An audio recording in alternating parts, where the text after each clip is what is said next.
TK Irish at the Camp Kennerk podcast. And man, do we have a special episode today.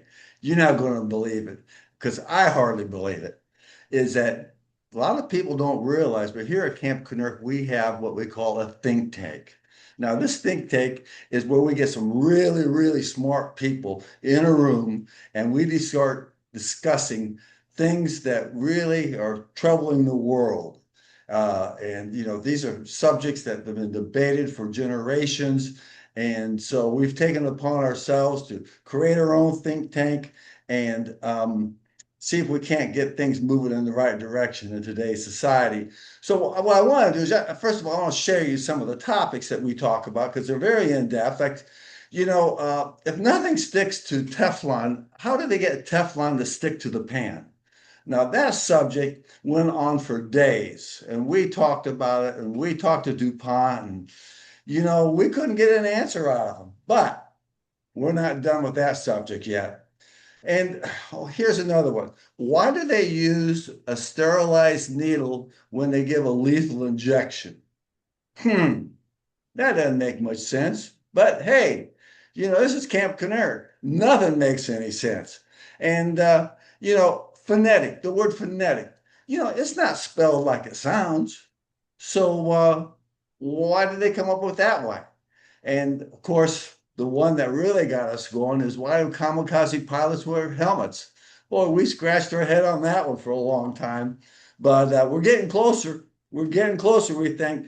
Now, a lot of times we never come up with an absolute answer, but it just gives the brain trust an idea of what to keep thinking about. And,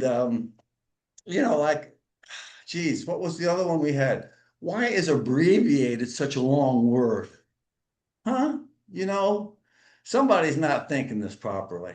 And multitasking. What is multitasking besides doing 5 things at the same time very poorly? But hey, each to their own. When you read instructions or you buy a product that needs it and it says easy assembling, shouldn't they include an appointment to your therapist just so you can figure it out? Hey, it's never ending. How about when you're driving the car, you want to take a shortcut because of traffic, and you take the shortcut, and it takes you longer if you didn't take the shortcut.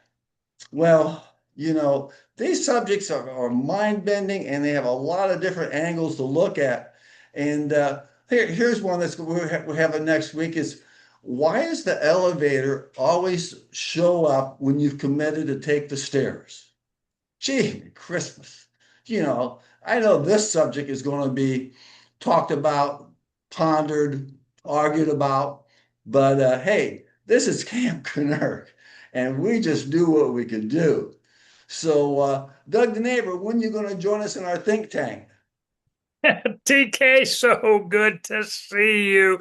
This is our 109th podcast, and the fact that you brought up our think tank, the Camp Kennerk think tank, well, we've already been doing it because it's Doug the Neighbor free advice, you see, to straighten these things out. Now, you mentioned something right off the top there about putting things together. Do you need you should come with an appointment to your therapist? Well, I got an easier idea. You start dating a Viking who's already worked at IKEA. They know how to do it. There you go. Now that's a good start. But that means you got to hang out at IKEA, and when you do that, you're always going to spend a couple bucks here, a couple bucks there. But if that's what it takes to get a Viking to help you out, I think maybe you might be on the right direction, Doug. Well, the one here in Austin, up there near Georgetown and Round Rock, they got a little diner there, and you can get some Swedish meatballs. Ooh, I hear they're quite tasty. Quite They, tasty. they are. They are. In Mm. fact, driving up that way on I-35, you get to Round Rock, Georgetown. There's the IKEA store. You can see it down the highway. It's a go-to. Okay, we're here. Whatever else we got to do, let's go here first. You see, go get the Swedish meatballs. That's So like me going to Costco getting the $1.49 hot dog and Pepsi. you got to. You got to. You It's got not. to. It's un-American if you pass a Costco. Okay, now, so good to see you. But I also wanted to bring up something that I have a coupon from CVS for 30% off. Well, how'd you accomplish that? Well, some free advice for $1. CVS has this thing called what I call the $5 a month club. They take $5 out of your account, and then they give you $10 of credit. So you pay $5 and they give you another $5 back, So, and then because you're in the $5 a month club, when they send out that long stream of receipt, that goes around like this, well, if you look closely, you can get these coupons 30% off. So what are you going to use your 30% off for? Well, our CVS is when it's been here for a long time. And when the grocery store Randall's was taken down so they could build an HEB, the CVS put in some food items. So not only can I get toiletries, but I can get ice cream, Dr. Pepper, soap, that sort of stuff. And then if you're careful as you're wandering the aisles to see what they have discounted and this, you see. They have like buy one, get the second one half price. Yeah, BOGOs. Yeah, they got BOGOs. Yes. And see, BOGO, when you're Scottish, we're always looking. Yeah. Now I've got supply of toothpaste. I got a supply of Johnson's baby shampoo, but I'm always looking for other things, shaving cream and that sort of stuff. And in certain times, things that they're so, because I have the discount, it's a BOGO. Well, I'll try it. Yes. You see, if I don't like it, I just pass it along to the neighbor and say, it's okay, but I just don't want to hear you try it. There goes, oh, you're very kind, Doug. So it's a win-win, There you go. 30%. Now, I have some very interesting friends, and we wish to do a podcast, Happy Camper podcast, with one of them. I did a radio podcast with him. Now we need to do a Zoom podcast, and his name is Andrew, and he's a engineer extraordinaire. He's about 34 years old, so he's in that generation, and he's an engineer, a mechanical engineer, and he builds things. He has a man cave outside of his house. He was my neighbor, and then he's got a man cave outside his house now in Dripping Springs. And so he's got all these tools that mechanical engineers glom onto, look at this thing, it does this. Look at this thing, it does this, and it's a big mess in his man cave because it was on the dining room table until his wife said, get that stuff off of my dining room table. So now it's in the man cave, So, just like that happens sometimes in marriages, I believe it started with Apple and Hewlett Packard. I think it started with Adam and Eve, actually. Get that stuff off of my dining room table. Yeah. So he was playing with this heat sensor, and I just sent you a video. Maybe we get that of me dancing to this heat sensor. We'll get that on up right now.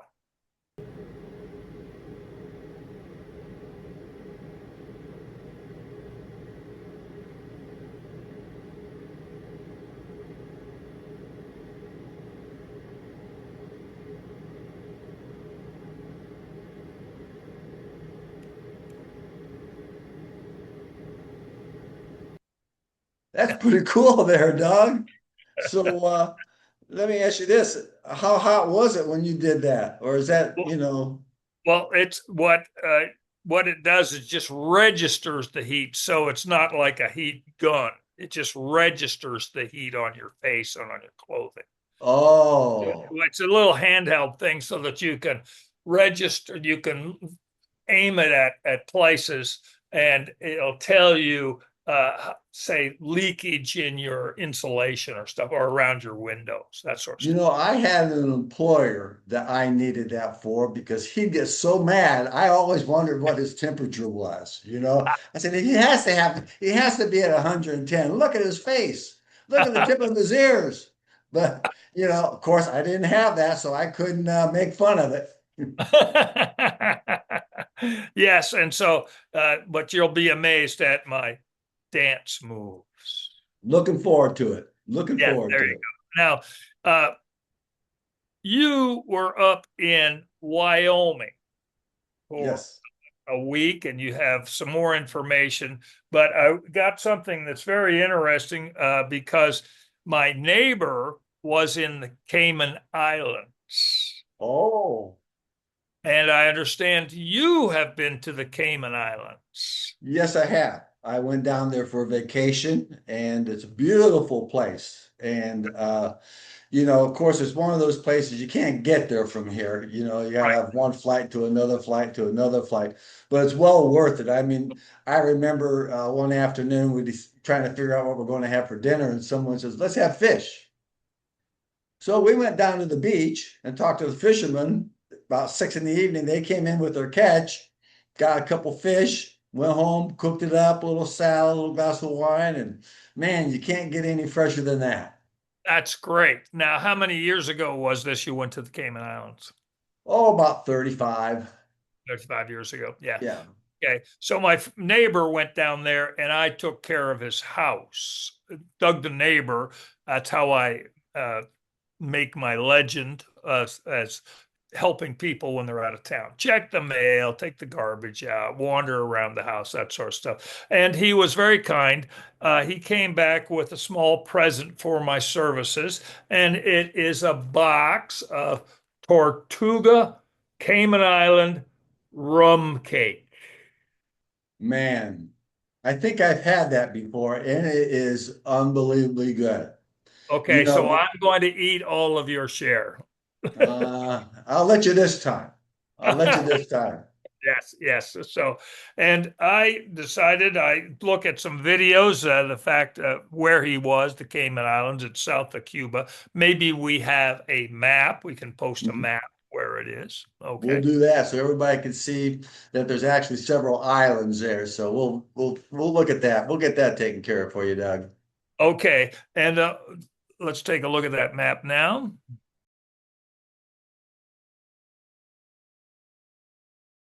Very big, is it? No, it's not. It's beautiful. It looks beautiful. And then, so I did a little bit of research. I was dreaming while we were prepping here today. I went online and looked up direct flights from Austin, Texas to the Cayman Islands on Caribbean Air once a week on a Sunday. Once a week. And then hurricane season's coming, so they stop until October or something like that. That's a So, pretty good idea. It's not flying to thunderstorms, tornadoes, yeah. hurricanes, violent weather. You know, So a little bit of dreams of while it's 105 air. Go on YouTube and excuse me, look at videos of Cayman Islands. I think that's a great idea. It's a beautiful place. And but you've got to tell us some more about your trip to Wyoming. What do you Oh got? man, you wouldn't believe what happened. You would not believe what happened. So once again, I'm minding my own business. And I run across, and I've known of this organization. It's called NOLS. That's NOLS. And it stands for National Outdoor Leadership School. Now, this is really cool because this was founded in Riverton, Wyoming, about 1965. One guy was just conservationist, outdoor enthusiast, and he wanted to teach people how to experience the best in mountain life, hiking, mountain climbing, and leave the mountain like you found it. So his name was Paul Peltz, and just a dynamic guy. And so he created a little hut, and as life has it, he has built that into a multinational nonprofit organization. So, in a nutshell, he has offices in about 30 different countries. So, if you want to learn how to kayak down in Chile, they'll show you. They'll take you down there. They'll train you. You'll learn more about yourself than you could ever imagine. If you want to go up to Alaska and climb Mount McKinley, they're the place to do it. So if it's outdoors and it's enthusiasm, they have just grown this to such a phenomenal thing. And So what I wanted to share with you is I got Mountain Man Steve, you know, he got me hooked up with a tour. Now, we did a podcast with Mountain Man Steve. He is your brother, correct? Yes, yes. So he knew the people that he's supposed to know to get us to let us go in and interview the real campers. Not the we got happy campers, but these are the campers. These people go up in the mountains for weeks at a time and survive off the land. They don't have their cell phone. They don't have their TVs or anything of that nature, and they really learn to appreciate the outdoor life. So, first of all, here's a quick video of the introduction of the tour with Mountain Man Steve. Doug the neighbor, TK Irish here in Lander, Wyoming, and who do I run into? Mountain Man Steve. That's right, man. And hey, Mountain Man Steve, where are we anyways? We're at the National Outdoor Leadership School. This is world renowned. This is their world headquarters, and we're right in front of the discharge area where they get all the hikers that are going to take in the mountains and get them ready to ship them out. So I'm going to get Tom and we'll do a little bit of a tour here. Well, great. Looking forward to it. So more to come. Doug, now there's something about Mountain Man Steve. He just has a way of explaining things, you know? And so I want to show you, I have two friends. Let me show, their names was Will and Emma. They're the first two people I met there, and they have a very interesting job in the NOLS operation. So let's stop in and see this video of them explaining what they do. Doug the neighbor, TK Irish here. I got my new best friends right here. Will, and your name, young lady? Emma. Emma. And they are the root and foundation of the NOLS Outdoor Leadership. And where are we right now? We're in the outfitting room at NOLS Rocky Mountain. Okay. And that means that you have all the backpacks, clothing, any of the stuff that you're going to use when you're out there in the mountains or the desert. Well, Yeah, so ideally we could kind of equip a student fully from head to toe. Yeah, with everything they need, so they could come here with nothing except maybe underwear and leave with everything. So you come with your socks and underwear, and then you take care of the rest. Yep. Yeah. Well, good. What happens if they don't have any underwear? If they don't have any underwear, we have some underwear for them. Okay. Well, Will, I appreciate your time, and have a great day, and we'll catch up with you later. Sounds great. They got everything you need. So that was really cool. But then Steve took me to a place that you really can't get to very often. And I met a lady named Frida. Now, she makes everything move. She got all the parts moving in the whole organization. And I want you to listen to her explain what she does at NOLS. My name is Freya Delgica, and I work for NOLS in the outfitting, and I'm bagging cheese powder. And now, who's going to use this powder? The NOLS courses, like students and instructors, when they go on their course. Oh, so when they're out in the mountains, Yes. You're the person that they're thinking of when you're having dinner. Yep. That's great. And how long have you been doing this? 18 years. 18 years. Yeah. So you actually were here before the mountains. Yeah. Sort of. All right. Well, as I'm looking around here, what am I looking at here? Are these just bins of different foods? Yes. Yeah. To like drinks, fruit, pastas, dried fruit, and then powders. Yep. Everything. Olive oil. Yeah. Well, that's great. So if you don't do your job right, people aren't going to have a very, very good time up there, are they? Right. Yes. Mhm. And there's a lot of people who have like allergies to like soy or nuts or raisins or whatever. So you have to make sure it's food specific for their diet. Yes. Great. Yeah. Well, that is really great. Well, thank you so much for your time. And Doug the neighbor, here's another Noel happy camper. Can you imagine the responsibility that lady has? We need her around here, TK. She gets things done. Oh yeah, yeah, yeah. So very informative, just a sweetheart. I fell in love with her the first time I talked to her. So it was great. And then afterwards, Mountain Man Steve and I was outside closing things up, and then he started talking about Wyoming Willie. Mountain Man Steve, hey, thanks for the tour of Knowles. This was really great. So what else you got going on these days? Well, let's see. You're going to have to tune in to the next podcast because I got some real doozies for you. Well, you know, while I'm talking about this, Doug the neighbor wanted me to ask you about Wyoming Willie, the elephant that got loose. Any sightings on that? No sightings. There's a lot.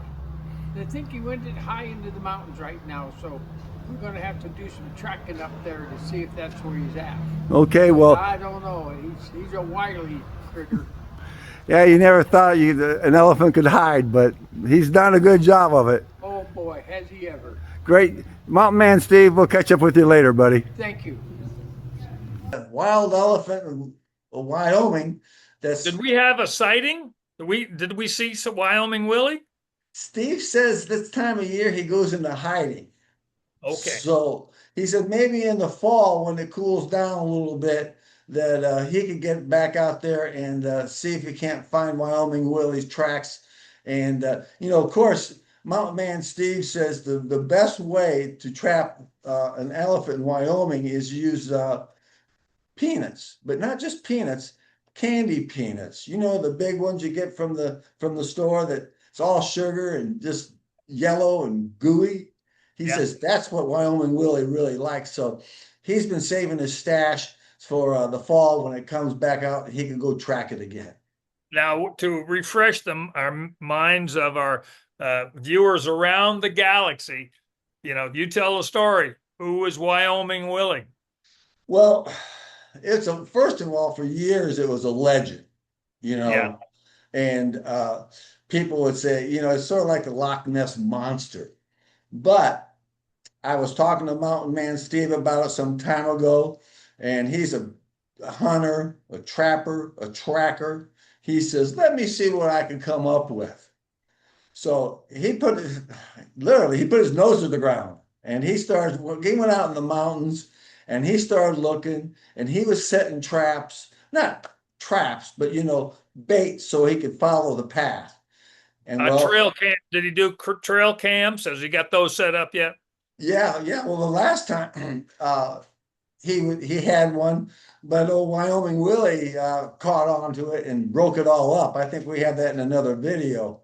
So Wyoming Willie is a wily elephant. Well, people think it's a myth. Slowly, distinctly, one word at a time.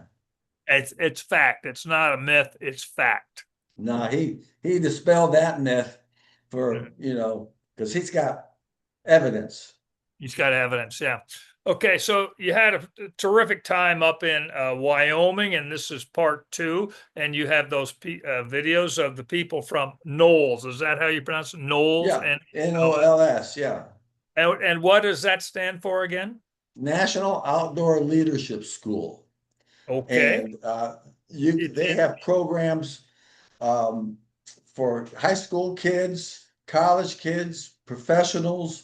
If you want to do something in the outdoors and you want to do it right and be protective of the outdoor environment, I highly recommend you look into NOLS because they're the pros. They got it taken care of. They're the pros. So maybe we could post their website or logo. Yeah.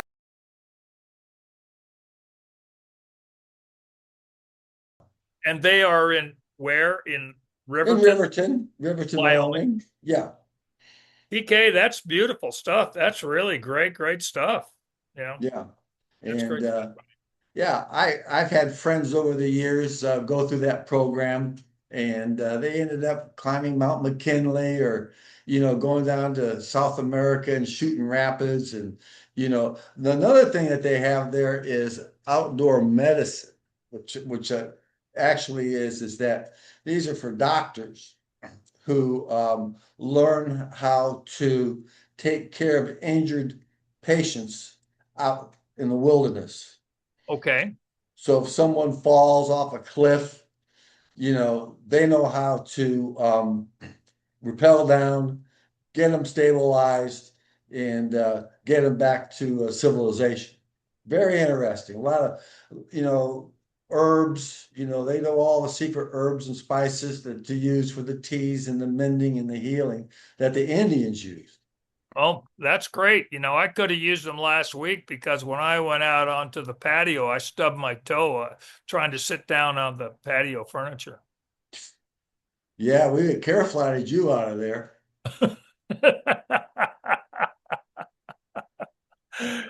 TK, it's 105 degrees here. This is the 10th day in the third week in a row, no rain. 5th day in a row, over 100 degrees here in awesome Austin, Texas. That's what I got for today. Go Cowboys. Aaron, go brawl.